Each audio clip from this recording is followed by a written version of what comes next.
Welcome to qnawire. We're going to circle the best response for the following questions. So first of all, which of the following graphs demonstrates an object is slowing down as it moves forwards? That means that distance needs to increase. And the slope, meaning the velocity, needs to decrease. This is going to correspond to option B. As you can see, the slope at the beginning is higher than at the end. Next up, we're going to have a race car completes exactly 10 laps around an oval track. Which of the following pairs of quantities concerning its motion would both have values of 0?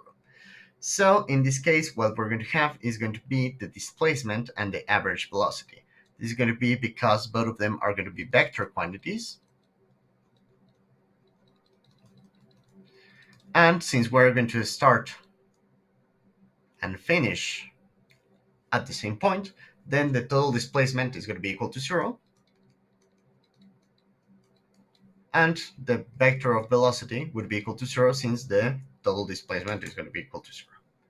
Next up, an object is traveling north and slowing down. The directions associated with the object's velocity and acceleration, respectively, are, in this case, it would be north and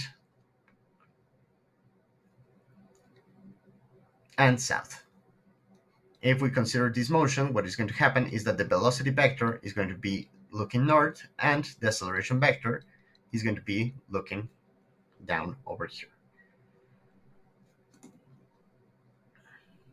Next up, which of the following graphs best represents the forward motion of a ball rolling down a straight ramp? In this case, what we know of the ball rolling down a straight ramp is that, first of all, we're going to have on the straight ramp our ball over here, and we're going to have the contribution due to gravity. That means that we're going to have an acceleration that is going to increase the velocity on this direction. So the velocity would increase as a function of time in a linear fashion. This is going to be because acceleration is constant.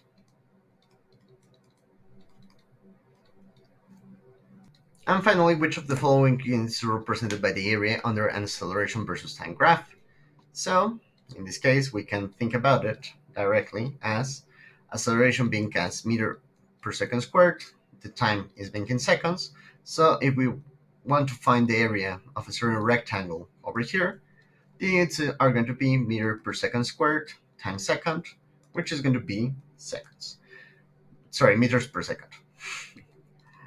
So the answer would be A.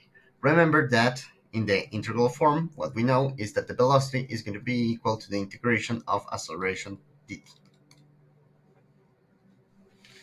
And with that, it would be all. Thank you very much and have a good one.